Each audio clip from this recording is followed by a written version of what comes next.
Everybody welcome back to channel friends. ഇപ്പോൾ ഞാൻ dose Nitin കൂടെ മേജവും സപ്പോർട്ട് ചെയ്യുന്നു ഇതിൽ കണ്ടൻസ് ക്രിയേറ്റ് ചെയ്യാനായിട്ട്. ഇന്നത്തെ വീഡിയോ ഒരു what to know before watching ആണ്. ഈ ഒരു വീഡിയോയിൽ നമ്മളൊരു സിനിമയോ സീരീസോ ഇറങ്ങുന്നതിന് മുമ്പ് അതിനെപ്പറ്റി എന്തൊക്കെ അറിയണം, അതിലുള്ള കഥാപാത്രങ്ങൾ, അതിൻ്റെ ഒരു പ്ലോട്ട്, അല്ലെങ്കിൽ അത് കാണുന്നതിന് മുമ്പ് വേറെ ഏതെങ്കിലുമൊക്കെ കണക്റ്റഡ് ആയിട്ടുള്ള മൂവീസ് ഒക്കെ കാണണോ, അതിനൊക്കെ പറ്റിയിട്ടാണ് ഈ ഒരു വീഡിയോയിൽ പറയാം. സോ ഈ കൊല്ലം കൊല്ലം തന്നെ പറയേണ്ടി വരും, കാരണം ഇക്കൊല്ലം ഇറങ്ങാൻ പോകുന്ന one of the biggest movies ആയിട്ടുള്ള ഒരു മൂവിയാണ് ദ ഒഡീസി. ക്രിസ്റ്റഫർ നോളൻ ആണ് ഇതിന്റെ ഡയറക്ടർ. നോളൻ ചേട്ടന്റെ പടമാണ്. നോളൻ ചേട്ടൻ ലാസ്റ്റ് ആയിട്ട് നമ്മൾ കണ്ടത് ഓപ്പൺ ഹൈമർ എന്നുള്ളൊരു സംഭവമായിട്ട് വന്നതാണ്. സോ അതിനുശേഷം വരുന്ന അടുത്ത മൂവിയാണ് ദ ഒഡീസി. സോ ഈ ഒരു മൂവി കാണുന്നതിന് മുമ്പ് എന്തൊക്കെ അറിയണം, അത് എന്തായാലും നമുക്ക് നോക്കാം. സോ ടൈം വേസ്റ്റ് ചെയ്യേണ്ടത്, നമുക്ക് നേരെ പോവാം കണ്ടന്റിലേക്ക്.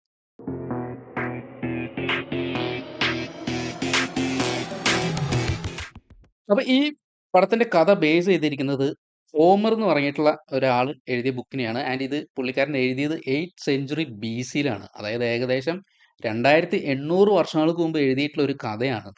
നമ്മൾ സ്കൂളിൽ ഷേക്സ്പിയറിനെ പറ്റിയിട്ടൊക്കെ പുസ്തകങ്ങളിൽ പഠിക്കുന്ന പോലെ തന്നെയാണ് ഗ്രീക്ക് സ്റ്റുഡൻസ് ഇദ്ദേഹത്തിന്റെ കഥകളൊക്കെ പഠിച്ചിരുന്നത്. എന്താണ് ഈ ഒഡീസി? ഇതില് മെയിൻ പ്ലോട്ട് എന്തെന്ന് വെച്ചാൽ, രാജാവായ ഒഡീസിയസ് 10 കൊല്ലം നടക്കുന്ന ട്രോജൻ യുദ്ധത്തിന് ശേഷം തന്റെ ഹോംലാൻഡിലേക്ക് തിരിച്ചു പോകാൻ നോക്കുന്നതാണ് ഇതിന്റെ മെയിൻ പ്ലോട്ട്. പക്ഷെ ഇതില് അദ്ദേഹത്തിന്റെ ഹോം ടൗൺ ആയിട്ടുള്ള ഇത്താക്ക എന്ന് പറഞ്ഞ ആ ഒരു സ്ഥലത്തേക്ക് എത്തിപ്പെടാനായിട്ട് അതിന്റെ ഇടയിൽ ഉണ്ടാവുന്ന കുറെ പ്രശ്നങ്ങളാണ്. അതായത് മനുഷ്യന്മാർ ഉണ്ടാക്കുന്ന പ്രശ്നങ്ങളും, അതുപോലെ തന്നെ ഗ്രീക്ക് ദൈവങ്ങളും, പിന്നെ മോൺസ്റ്റേഴ്സും ഇവരൊക്കെ കൂടി ഉണ്ടാക്കുന്ന പ്രശ്നങ്ങളാണ് ഇതിന്റെ ബാക്കിയുള്ള ഒരു കഥ. അപ്പൊ ഈ ഒരു മൂവിയുടെ ഡയറക്ടറിനെ പറ്റിയിട്ട് തന്നെ എന്തായാലും പറയണം, ക്രിസ്റ്റഫർ നോളൻ. ഞാൻ നേരത്തെ പറഞ്ഞിരുന്നു, അദ്ദേഹം ലാസ്റ്റ് ആയിട്ട് ചെയ്തത് ഓപ്പൺ ഹൈമർ ആണ് 3 കൊല്ലങ്ങൾക്ക് മുമ്പ്. ഞാൻ ആ പടം ചെയ്തിട്ട് അദ്ദേഹത്തിന് ബെസ്റ്റ് ഡയറക്ടറിനും ഉള്ള ഓസ്കാർ കിട്ടി. ആൻഡ് ഓൾസോ ചിത്രത്തിന് ബെസ്റ്റ് പിക്ചർ കിട്ടി. ആൻഡ് ഓൾസോ അതിൽ അഭിനയിച്ച 2 പേർക്കും ഓസ്കർ കിട്ടി. ഒന്ന് കിലിയൻ മേർഫിയും പിന്നെ RDJ റോബർട്ട് ഡൗണി ജൂനിയറിനും അവാർഡുകൾ കിട്ടിയിട്ടുണ്ടായിരുന്നു. അപ്പൊ ഈ ഒരു മൂവിയുടെ ഏറ്റവും വലിയ പ്രത്യേകത എന്താന്ന് വെച്ചാൽ, ആദ്യത്തെ ഒരു മൂവി ആയിരിക്കും കംപ്ലീറ്റ്ലി ഐമാക്സ് ക്യാമറകൾ വെച്ചിട്ട് ഷൂട്ട് ചെയ്തത്.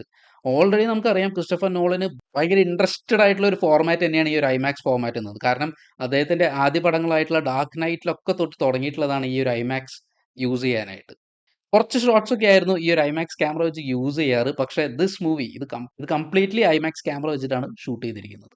മെയിൻ ആയിട്ട് പറയുകയാണെങ്കിൽ ഐമാക്സ് ക്യാമറകൾ ചെറിയൊരു ഇൻഫർമേഷൻ പോലെ നമുക്ക് പറയാം. ഈ ഐമാക്സ് ക്യാമറകൾ മെയിൻ ആയിട്ട് ഷൂട്ട് ചെയ്യാൻ യൂസ് ചെയ്യുന്നത് ആക്ഷൻ സീൻസ് ആണ്. അതായത് ഡയലോഗ്സ് ഉള്ള ഭാഗങ്ങളൊന്നും ഇത് വെച്ച് ഷൂട്ട് ചെയ്യാൻ പറ്റില്ല. കാരണം ആ സീനിൽ അഭിനയിക്കുന്ന ആക്ടേഴ്സിന്റെ വോയിസ് ഒന്നും ക്ലിയർ ആയിട്ട് റെക്കോർഡായി കിട്ടില്ല. അപ്പൊ ഈ ഐമാക്സിലുള്ളവർ എന്താ ചെയ്തതെന്ന് വെച്ചാൽ, ഈ ഒരു പടത്തിന്റെ ഷൂട്ടിങ്ങിനായിട്ട് ഈ ഒരു ക്യാമറ ഒരു സൗണ്ട് പ്രൂഫ് ബോക്സിലാണ് അവർ വെച്ചത്, ഈ സൗണ്ട് ഇഷ്യൂസ് കുറയ്ക്കാനായിട്ട്. അതുപോലെ തന്നെ എടുത്തു പറയേണ്ടത് ഇതിലത്തെ കാസ്റ്റിനെ പറ്റിയിട്ടാണ്. വലിയൊരു താരനിര തന്നെയുണ്ട്. അതിൽ കുറേ പേരെ നമ്മൾ സൂപ്പർ ഹീറോ പടങ്ങൾ കണ്ടിട്ടുള്ളതാണ്. അതിൻ്റെ ഒരു സ്പെഷ്യൽ വീഡിയോ ഞാൻ സെപ്പറേറ്റ് ഷോർട്സ് ആയിട്ട് ചെയ്തിട്ടുണ്ടായിരുന്നു. മെയിൻ എടുത്തു പറയേണ്ടത് ഇതിലത്തെ മെയിൻ ക്യാരക്ടർ ആയിട്ടുള്ള ഒഡീസീസ് ആയിട്ട് അഭിനയിക്കുന്നത് മാറ്റ് ഡേമൺ ആണ്. പിന്നെ അദ്ദേഹത്തിന്റെ മകന്റെ കഥാപാത്രമായ ടെലിമാച്ചസ് ആയിട്ട് അഭിനയിക്കുന്നത് ടോം ഹോളണ്ട്. സ്പൈഡർമാൻ ആയിട്ട് നമുക്കിപ്പോൾ നല്ല രീതിയിൽ അറിയുന്ന ഒരു ആക്ടറാണ്. കാറ്റ് ആയിട്ട് നമ്മൾ ഡാർക്ക് നൈറ്റിന്റെ ആ പടത്തിൽ കണ്ടിട്ടുള്ള ആനെ ഹാത്വേ എന്ന ആക്ട്രസ് ഈ പടത്തിൽ ഒഡീസിയസിന്റെ വൈഫായിട്ടുള്ള പെനിലോപ്പ് ആയിട്ട് അഭിനയിക്കുന്നു. മെനിലോസ് ദ കിങ് ഓഫ് സ്പാർട്ട എന്ന ഈ ഒരു ക്യാരക്ടറായിട്ട് ജോൺ ബേൺതാലാണ് അഭിനയിക്കുന്നത്, നമ്മുടെ മാവലിന്റെ സ്വന്തം പണിഷർ. അതുപോലെ തന്നെ റോബർട്ട് പാറ്റിൻസൺ ആന്റിനൂസ് എന്ന് പറഞ്ഞിട്ടുള്ള ഒരു ക്യാരക്ടറായിട്ടാണ് അഭിനയിക്കുന്നത്. Robert Pattinson is front Batman. Lupita Nyong'o ഈ ഒരു ആക്ട്രസ് ഇതില് ഹെലൻ ഓഫ് സ്പാർട്ടയായിട്ടും അതിന്റെ ഒരു ട്വിൻ സിസ്റ്ററും ആയിട്ടും അഭിനയിക്കുന്നുണ്ട് ഈ ഒരു പടത്തിൽ. പിന്നെ പറയാനുള്ളത് ചാർലിസ് തെറോണിനെ പറ്റിയിട്ടാണ്. ചാർലിസ് തെറോണും ഈ ഒരു മൂവിയിലുണ്ട്. കലിപ്സോ എന്ന് പറഞ്ഞ ഒരു ക്യാരക്ടറായിട്ടാണ് പുള്ളിക്കാരി അഭിനയിക്കുന്നത്. പിന്നെ ഫേമസ് ആയിട്ടുള്ള വേറെ ഒരു ആക്ട്രസ് ആരെന്ന് വെച്ചാൽ സെൻഡായയാണ്. സെൻഡായ ഇതില് ഗോഡസ് ഓഫ് വാർ അഥീന എന്ന ആ ഒരു ക്യാരക്ടറായിട്ടാണ് അഭിനയിക്കുന്നത്. അതുപോലെ തന്നെ നമ്മുടെ ഐസ് ഏജിൽ ഉണ്ടായിരുന്ന സിഡ് എന്ന് പറഞ്ഞ ഒരു കഥാപാത്രം, ആ കഥാപാത്രത്തിന് വോയിസ് കൊടുത്തത് ജോൺ ലെഗ്യൂസാമോ എന്ന് പറഞ്ഞിട്ടുള്ള ഒരു ആക്ടറാണ്. ആൻഡ് ഇദ്ദേഹം ഇതിൽ യൂമിയസ് എന്ന് പറഞ്ഞിട്ടുള്ള ഒരു ക്യാരക്ടറാണ് അഭിനയിക്കുന്നത്. ഈ പടം കുറേ സ്ഥലങ്ങളിലായിട്ട് ഷൂട്ട് ചെയ്തിട്ടുണ്ട്. മെയിനായിട്ട് ഗ്രീസ് തന്നെ ഉണ്ട്. കാരണം ഈ കഥ നടക്കുന്നത് മൊത്തം ഗ്രീസിലാണ്. അതുപോലെ തന്നെ ഇത് ഷൂട്ട് ചെയ്തിട്ടുള്ള മറ്റ് രാജ്യങ്ങളാണ് മൊറോക്കോ, ഇറ്റലി, ഐസ്ലാൻഡും സ്കോട്ട്ലാൻഡും ഒക്കെ. ഇനി മ്യൂസിക് ഡിപ്പാർട്ട്മെന്റിലേക്ക് വരുമ്പോൾ ഈ പടത്തിന്റെ മ്യൂസിക് ചെയ്തിരിക്കുന്നത് 3 പ്രാവശ്യം ഓസ്കാർ അവാർഡ് കിട്ടിയിട്ടുള്ള ലഡ്വിഗ് ഗൊറാൻസൺ ആണ്.